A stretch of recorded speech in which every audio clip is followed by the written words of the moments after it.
stopped at T2. And it could have done. We have that alternate ending of the second movie, but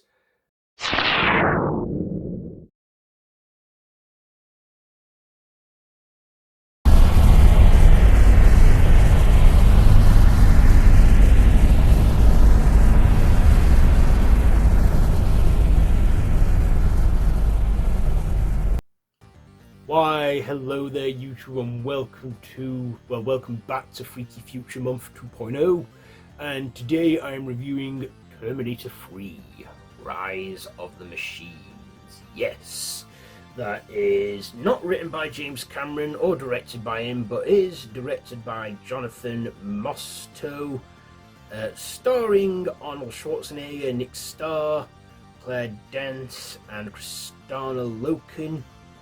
And this is set in the year 2004, and Judgement Day was stopped, as John Connor believed, and John Connor, now a young adult, is living off the grid, keeping a low profile, and of course, a Terminator, a new advanced model called the TX, is sent back in time to kill all of John Connor's allies, and is played by Kristanna Loken, who basically made the franchise history by being the first ever female Terminator.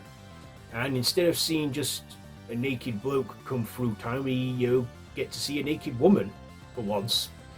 And of course, Arnold Schwarzenegger, his model is sent back in time, this time being a T-800, and arrives naked again and crashes a ladies' night where they all think it's part of the show.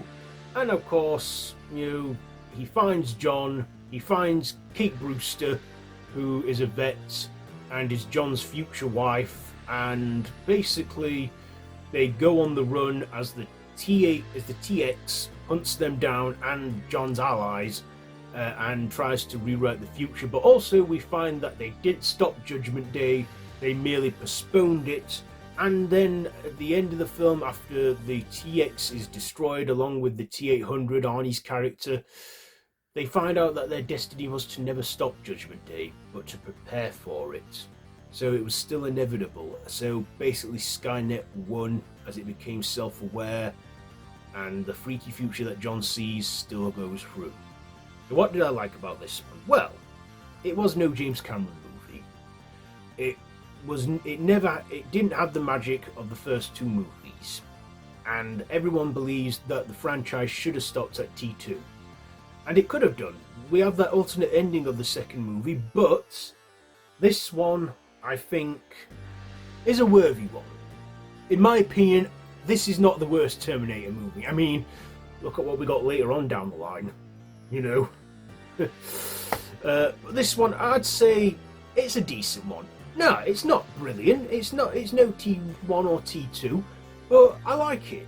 I do. It was the last one to have a number sequel, Terminator 3, and also Arnold was in it. Arnold Schwarzenegger returned, and I believe James Cameron wasn't involved due to some creative difference, or he was dealing with some other projects. I'm not 100% on what was going on with that. But Arnold Schwarzenegger returned, and at the time he was like 56 years old. And he worked out for hours a day to regain his shape for the role.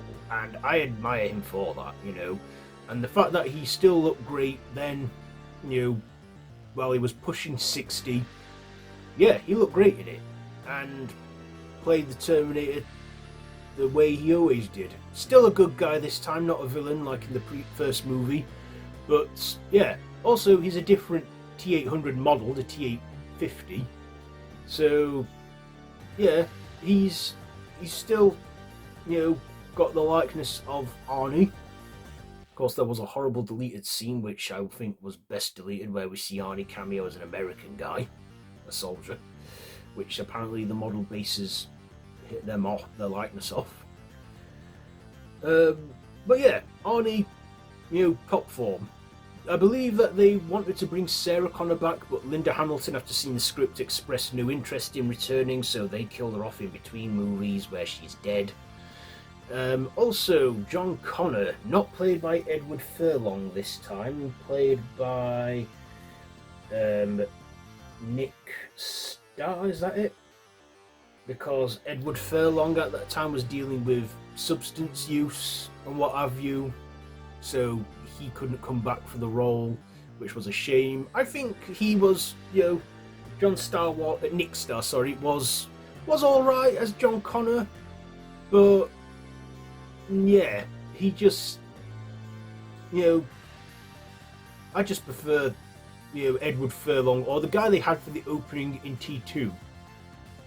But, it is what it is. Claire Dance as Kate Brewster, or Catherine Brewster, who would become John's wife. I thought she was good in this. I liked her performance as well, how she finds her place in all this. Also, Kristanna Loken as the TX, which was meant to be an improvement from the T1000. Now, the effects on her were good, but come on, 1991, the effects for the T1000 at that time were groundbreaking and were a lot better and still stand out today. But yeah, Kristanna Loken was okay in this. She didn't express much emotion, but she didn't need to. She could just, with her performance and her body language, just got me there. And, she was like, was evil and mean, yet she still delivered a good performance and had some interesting fight scenes. And I believe she was fresh off the kids sitcom Boy Meets World, or I'm not sure, but yeah, this was like one of her early movies, and I don't think I've seen her in anything else since. But yeah, I liked her as the TX. Yeah, this is not, like I said already, it does have a few comedic moments with the Terminator learning, like when he goes in that store, talk to the hand. Also, I think a flaw with it was that they toned it down a bit. The first two were R-rated. This one they toned down to PG-13, which clearly hasn't been a good move for the franchise. I think they definitely got it right when they decided to put Terminator Dark Fate back into the R-rated territory. But still, this is an alright one. It's a decent one.